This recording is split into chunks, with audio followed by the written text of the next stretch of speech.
एक ऐसा मेथड आपको सिखाने जा रहे हैं जिसकी सहायता से कक्षा 12 के बच्चों को आगे चलकर न्यूमेरिकल प्रॉब्लम्स को सॉल्व करने में काफी मदद मिलेगी। इस मेथड का नाम हमने मेजरमेंट चार्ट दिया है। इस मेजरमेंट चार्ट का इस्तेमाल करके आप लोग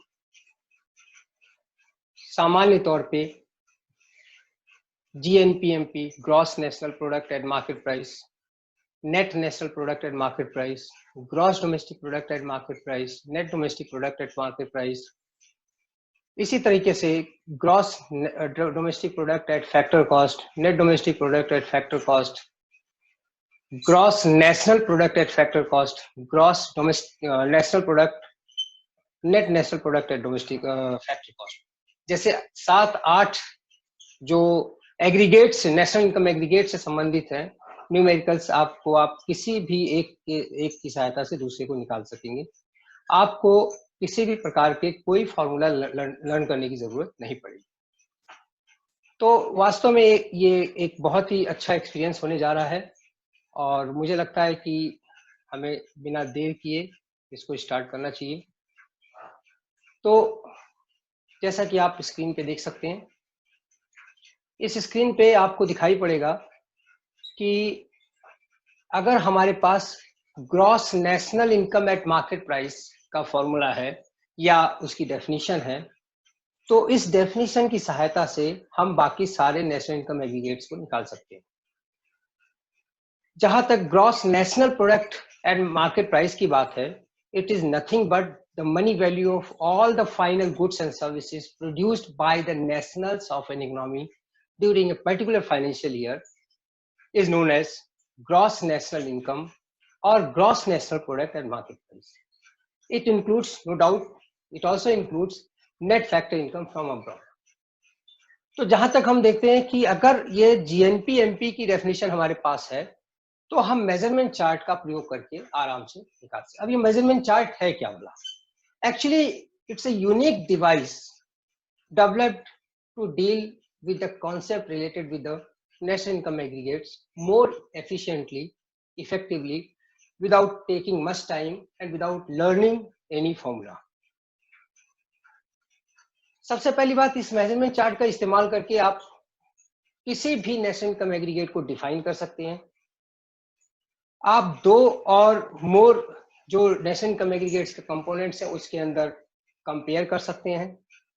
आप डिफरेंट टाइप के न्यूमेरिकल प्रॉब्लम्स को सॉल्व कर सकते हैं और सबसे मजेदार बात यह है कि इसमें आपको किसी भी फॉर्मूले को रखने की जरूरत नहीं है। You will be able to derive the formula, develop the formula at your own. अब देखिए, आप अगर हम इसको देखें, gross national product and market price की बात अगर हम करते हैं तो इसमें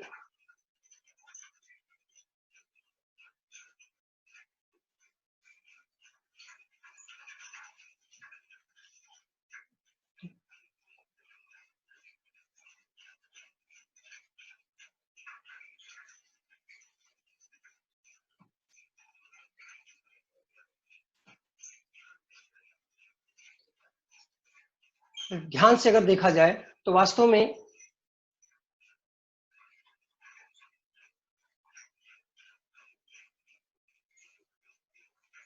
gross national product at market price को हम 4 भागों में बांट सकते हैं। इसी तरीके से नेट नेशनल प्रोडक्ट को भी हम NNPMP बना सकते हैं। तो जहां तक नेशनल इनकम एग्रीगेट्स की बात है, तो इसके अंदर 4 कंपोनेंट होते हैं, 4 पार्ट होते हैं, 4 लेटर्स होते हैं और उन चारों लेटर्स को अगर हम आगे बढ़ें तो काफी हद तक हमसे समझ सकते हैं। इन चारों लेटर्स में आपस में कोई ना कोई संबंध भी होता है। देखिए, जब हम बात करते हैं पहले लेटर की, तो फर्स्ट लेटर में या तो G होगा, G का मतलब होगा ग्रॉस, सकल, या फिर N होगा। पहला लेटर अगर N है तो उसका मतलब है नेट, यानी शुद्ध। दूसरा लेटर प्यारे बच्चों या तो N होगा जिसका मतलब होगा नेशनल, या फिर D होगा, D का मतलब होगा डोमेस्टिक। तीसरा लेटर अगर हम देखते हैं तो कुछ भी हो, P फॉर प्रोडक्टिविटी प्रोडक्शन हो सकता है, Y फॉर इनकम हो सकता है, E फॉर एक्सपेंडिचर हो सकता है, VA फॉर वैल्यू एडेड हो सकता है। इसके बाद अगर हम चौथा लेटर देखते हैं, सामान्यतः तीसरा लेटर समान होता है, चाहे वो P हो, चाहे Y हो, चाहे E हो, चाहे वैल्यू एडेड हो, ये सारे समान होते हैं घरेलू स्तर पे या राष्ट्रीय स्तर पर। इसके बाद चौथा लेटर देखते हम तो मार्केट प्राइस MP से डिनोट किया जाता है, फैक्टर कॉस्ट साधन लागत जो कि FC से डिनोट किया जाता है। आगे बढ़े तो हम देखेंगे पहला लेटर जो ऑपरेशन जिससे हमें करना है, जिससे हमें सॉल्व करना है क्वेश्चन को, पहला लेटर हमेशा डेप्रिसिएशन से संबंधित होगा। अगर G को ग्रॉस को N बनाना है तो डेप्रिसिएशन माइनस हो जाएगा, अगर N को G बनाना है, नेट को ग्रॉस बनाना है तो डेप्रिसिएशन ऐड हो जाएगा। दूसरे लेटर में अगर N दिया हुआ है उसको D बनाना है तो माइनस NFI हो जाएगा, net factor income from abroad, शुद्ध विदेशी साधन आय को माइनस कर देंगे।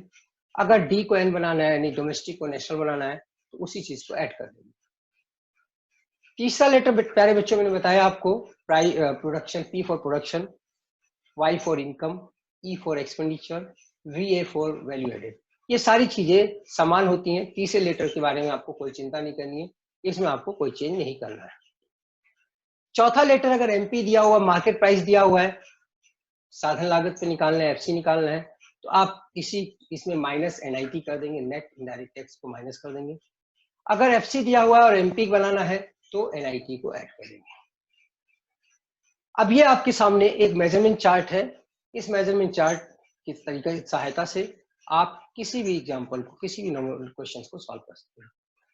यूज ऑफ मेजरमेंट चार्ट मैंने बताया, देखिए with the help of the above information we can calculate GNP and MP, NDP-FC, GDP-FC, GDP-MP, NNP-FC, NDP-FC, GNP-FC and so on। तो अब इसका इस्तेमाल कैसे किया जाए ये अब आप लोगों को दिखाता हूं मैं।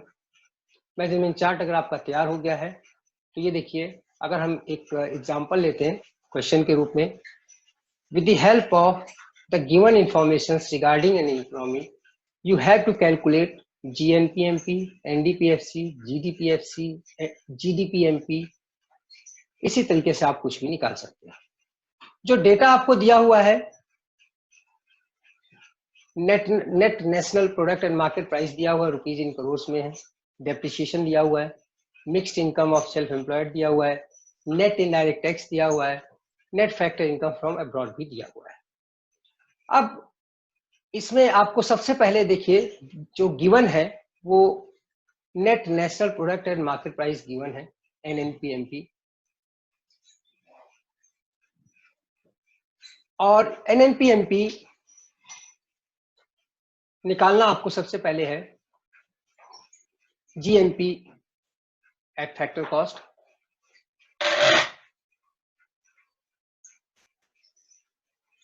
अगर हम GNP की बात करें तो देखिए क्वेश्चन नंबर 1 में हम निकालने जा रहे हैं,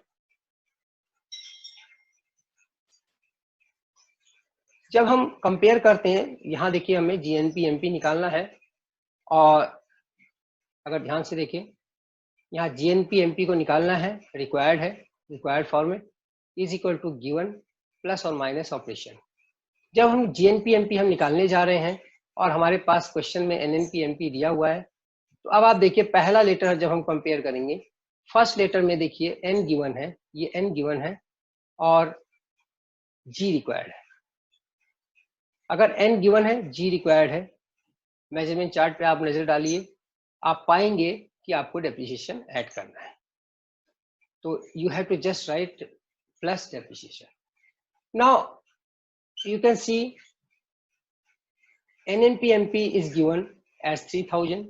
देखिए ये NNP-MP दिया हुआ आपको, NNP at MP is given as 3000 और डेप्रिसिएशन दिया है 200। तो अब हम करेंगे क्या कि फॉर्मूले के हिसाब से हमने NNP-MP की वैल्यू रखनी है 3000, उसका डेप्रिसिएशन की वैल्यू रखनी 200, और इनको सिंपली जो फॉर्मूले के हिसाब से ऐड करना था तो हमने ऐड कर दिया। और now answer is ₹3,200 crores of course. तो इसमें आपका मेथड भी हमने दिया हुआ है और इस पीडीएफ का आप इस्तेमाल भी कर सकते हैं। आई थिंक ये स्क्रीन पर रिकॉर्ड होगा, और ये क्योंकि मेरी खुद की लिखी हुई किताब में है तो इसलिए इसका कॉपीराइट का भी कोई प्रॉब्लम आपको नहीं आएगी, इसको हम यूज कर सकते हैं। अगर हम देखें तो अब आपको दूसरे पार्ट में जो हमें निकालने के लिए कहा गया है, देखिए एनडीपीएफसी निकालना है, एनडीपीएफसी निकालना है। और ऑफ कोर्स आप इसको एनएनपी से भी निकाल सकते हैं, आप इसको चाहें तो इससे भी निकाल सकते हैं, जीएनपीएमपी जो आप ऑलरेडी कैलकुलेट कर चुके हैं। अब अगर इसके अंदर हम कोशिश करते हैं, देखिए किसी से भी निकाल सकते हैं, हमने आपको बताया। आपको कोई लेकिन निकालना किससे चाहिए? नेचुरल है जो क्वेश्चन पेपर में दिया हुआ है, क्योंकि अगर कैलकुलेशन में आपने मिस्टेक कर दी तो सारे क्वेश्चन आपके एक के बाद एक गलत होते चले जाएंगे। इसलिए सबसे अच्छा क्या है, आपको जो क्वेश्चन पेपर में वैल्यू दी हुई है उसकी सहायता से निकालें। तो क्वेश्चन पेपर में हमें एनएनपीएमपी गिवन है, अगर हम इधर आ जाए इसको लेकर के तो एनएनपीएमपी गिवन है और रिक्वायर्ड है एनडीपीएफसी।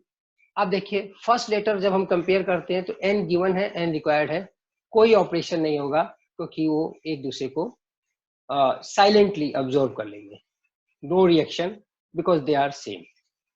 एन गिवन है, एन रिक्वायर्ड, यानी नेट गिवन है, नेट रिक्वायर्ड है, तो कोई रिएक्शन नहीं होगा। दूसरा लेटर अगर हम देखते हैं, एन गिवन है, डी रिक्वायर्ड है, मतलब national is given, domestic is required. Measurement chart के दूसरे लेटर में अगर हम जाते हैं तो यहां से आप देख सकते हैं, मेजरमेंट के चार्ट के दूसरे लेटर में अगर हम जाते हैं तो अगर एन गिवन है, डी रिक्वायर्ड है, एन और डी का संबंध होता है किससे? ऑफ कोर्स एनएफआईए से होता है। तो क्वेश्चन में क्या क्या दिया गया है? एन गिवन है, डी रिक्वायर्ड है, तो एन गिवन है, डी रिक्वायर्ड के केस में हम देखेंगे एन गिवन है, डी रिक्वायर्ड है, माइनस एनएफआईए कर देंगे। इसीलिए देखिए यहाँ पे माइनस एनएफआईए कर दिया गया है, माइनस एनएफआईए कर दिया गया है। तीसरा लेटर मैंने बताया था, अगर कुछ भी दिया होगा आपको कोई चेंज नहीं करना है, कोई रिएक्शन नहीं होगा। चौथा लेटर अगर हम देखते हैं तो मार्केट प्राइस गिवन है, फैक्टर कॉस्ट निकालना है, MP is given, FC is required. Fourth letter, तो अगर हम स्लाइड पे जाके देखें तो क्या आएगा, एमपी गिवन है, एफसी रिक्वायर्ड है, माइनस एनआईटी कर देना है। तो अब इस तरीके से आप देखेंगे कि इसके अंदर माइनस एनआईटी कर दिया। Now your formula is complete. You are able to derive formula to find out NDPFC when NNPMP is given. अब इनकी वैल्यूज को रखना है, जनरली इनकी वैल्यूज सीधे सीधे दी हुई होती है, NFIA दिया हुआ होता है, NIT दिया हुआ होता है।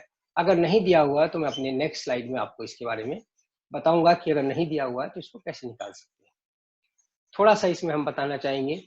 अब जैसे इस केस में तो नेट इनडायरेक्ट टैक्स भी गिवन है और net factor income from abroad है ना, तो इसलिए हम इसके बारे में यहाँ हम आगे बढ़ सकते हैं। तो इन दोनों की वैल्यूज को हमने यहाँ रख दिया और इस तरीके से आपका एनडीपीएफसी निकल आया जब एनएनपीएमपी की है।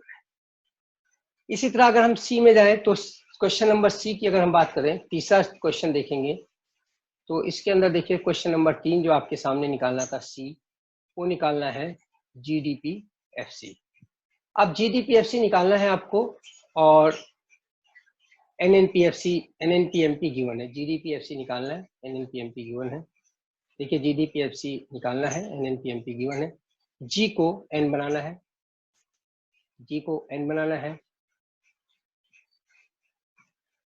जी को एन बनाना है। देखिए सॉरी, यहाँ एन गिवन है क्वेश्चन पेपर में और उसका हमें जी बनाना है। तो फर्स्ट लेटर एन को जी बनाने के लिए हम क्या करेंगे,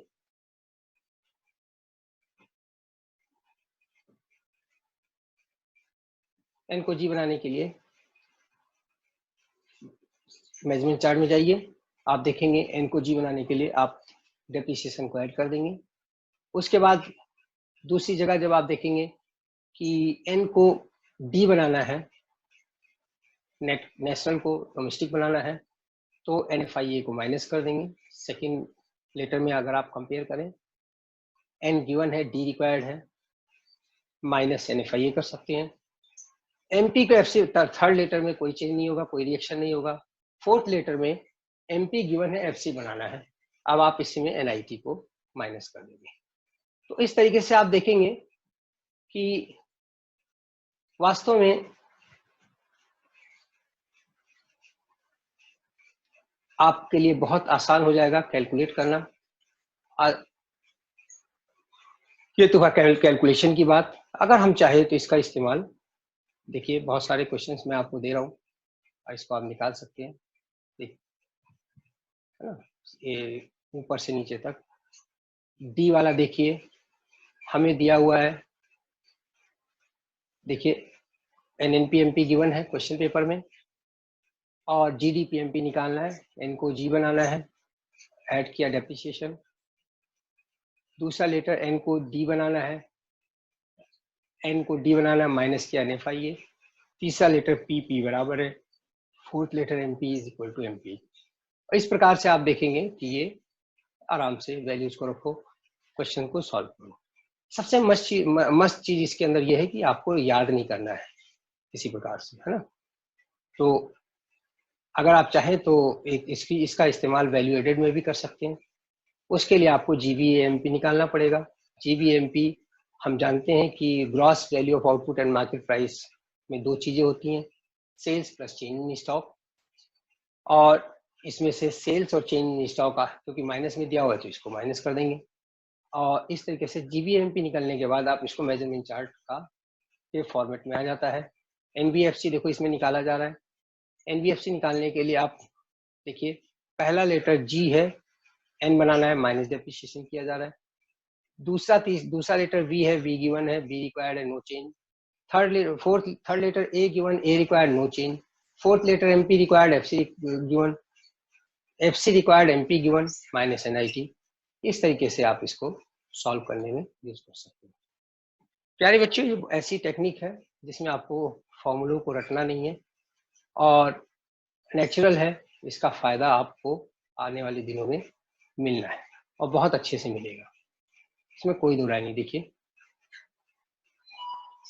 ये numerical problems in economics for class 12 मैंने लिखी थी, ये उसका एक हिस्सा है, एक मेथड है, और ये मेथड आपको बहुत अच्छे से काम आएगा। आप चाहें तो ये इस मेथड का इस्तेमाल एनडीपीएमपी, जीएनपीएमपी इन दो कंसेप्ट में डिफरेंस करने के लिए भी कर सकते हैं, इनको डिफाइन करने के लिए भी इस्तेमाल किया जा सकता है। और आई एम श्योर कि this method is going to be a wonderful tool in your hand to face numerical problems in economics for class 12.